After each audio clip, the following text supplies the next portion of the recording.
आय से अधिक संपत्ति के मामले में तमिलनाडु की मुख्यमंत्री जे जयललिता को बरी किए जाने के खिलाफ कर्नाटक सरकार ने आज उच्चतम न्यायालय में अपील दायर की। 11 मई के एक निर्णय में कर्नाटक उच्च न्यायालय ने जयललिता को मामले में बरी कर दिया था। कर्नाटक सरकार द्वारा दायर अपील में कर्नाटक उच्च न्यायालय के आदेश को निरस्त करने की मांग की गई है। साथ ही अन्ना द्रमुक प्रमुख को अयोग्य ठहराने को भी बहाल करने का निवेदन किया गया है।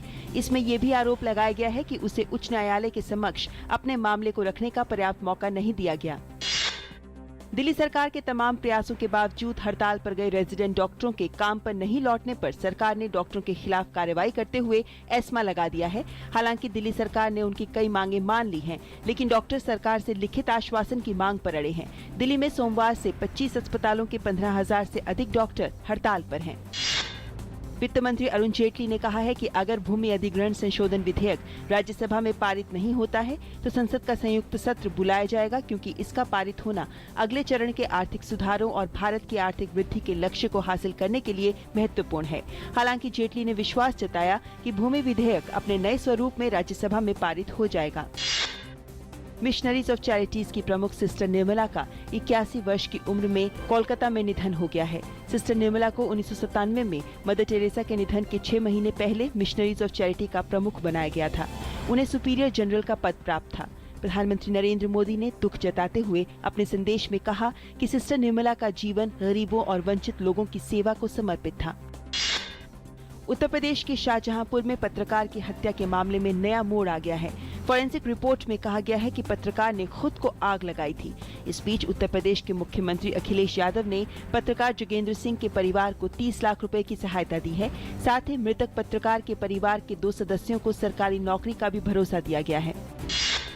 दक्षिण पश्चिम मानसून गुजरात और मध्य प्रदेश के कुछ और इलाकों, छत्तीसगढ़ और झारखंड के अधिकतर हिस्सों तथा बिहार के कुछ हिस्सों में पहुंच गया है। मौसम विभाग ने बताया है कि मानसून की शुरुआत के बाद से देश के 78% इलाकों में सामान्य से 21% अधिक वर्षा हुई है। सबसे ज्यादा मध्य भारत में मानसून सक्रिय रहा है। उत्तर पश्चिम भारत के पंजाब, हरियाणा, दिल्ली, यूपी, राजस्थान या फिर पहाड़ी इलाके, जम्मू कश्मीर, हिमाचल प्रदेश, उत्तराखंड में अभी मानसून नहीं आया है, लेकिन मानसून के आने से पहले होने वाली बारिश पिछले 2 दिनों से देखने को मिल रही है। मुंबई में कल रात से बारिश हो रही है। बारिश के चलते एक बार फिर मुंबई के कई हिस्सों में पानी भर गया है। बारिश से लोकल ट्रेनों की सर्विस पर भी असर पड़ा है। सभी ट्रेनें 15 से 20 मिनट की देरी से चल रही हैं। मौसम विभाग ने मुंबई में हाई टाइड की चेतावनी भी दी है। मौसम में आया बदलाव कई जगहों पर राहत की सौगात लेकर भी आया है। कश्मीर के मशहूर पर्यटन स्थल पहलगाम में खुशनुमा मौसम का लुत्फ उठाने के लिए सैलानियों का जमावड़ा देखा जा रहा है, जिससे पर्यटन से जुड़े लोग और शिल्प उत्पादों से जुड़े स्थानीय लोग काफी खुश नजर आ रहे हैं। ग्रीस टैक्स बढ़ाकर 8 अरब यूरो जुटाएगा। कर संकट का समाधान निकालने के लिए ब्रुसेल्स में यूरोजोन के वित्त मंत्रियों की बैठक हुई। जर्मन चांसलर एंगेला मर्केल और फ्रांसीसी राष्ट्रपति फ्रांसवा ओलांद ने भी इस मुद्दे पर चर्चा की। यूरोजोन के वित्त मंत्रियों की बुधवार को फिर बैठक होगी। ग्रीस की संसद के बाहर हजारों लोगों ने रैली निकालकर यूरोपियन यूनियन में बने रहने के प्रति एकजुटता जताई। पाकिस्तान के दक्षिणी सिंध प्रांत में गर्मी के कहर के कारण राजधानी कराची में महिलाओं और बच्चों सहित करीब 400 लोगों की मौत हो गई है। गर्मी के कारण सिंध के प्रमुख अस्पतालों में आपातकाल जैसी स्थिति पैदा हो गई है। अस्पतालों में गर्मी, रक्तचाप और पेट से जुड़ी बीमारियों के कारण मरने वालों की संख्या बढ़ रही है। अफगानिस्तान के दक्षिणी प्रांत कुंदुज में तालिबानी आतंकवादियों ने एक अन्य जिले दश्ती अर्ची पर भी कब्जा कर लिया है।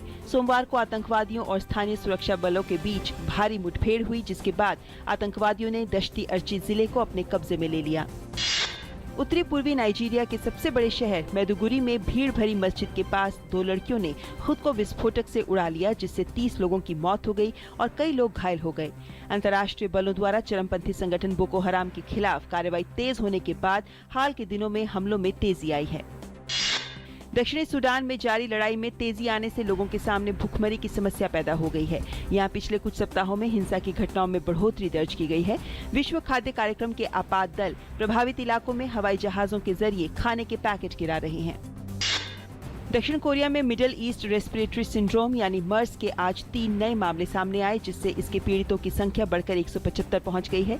इस बीमारी से संक्रमण से मरने वालों की संख्या 27 बनी हुई है। समाचार एजेंसी शिन्हुआ के अनुसार दक्षिण कोरिया के स्वास्थ्य एवं कल्याण मंत्रालय ने बताया कि 4 अन्य मरीजों को अस्पताल से छुट्टी दे दी गई है। अस्पताल से छूटने वालों की संख्या बढ़कर 54 हो गई है। वर्ल्ड हॉकी लीग के सेमीफाइनल में भारतीय टीम का सामना आज पूल ए में पोलैंड से होगा। मैच में भारत को अपना डिफेंस मजबूत रखना होगा। इससे पहले सिडनी ओलंपिक में पोलैंड से हार जाने के कारण भारतीय टीम आखिरी 4 में नहीं जा सकी थी।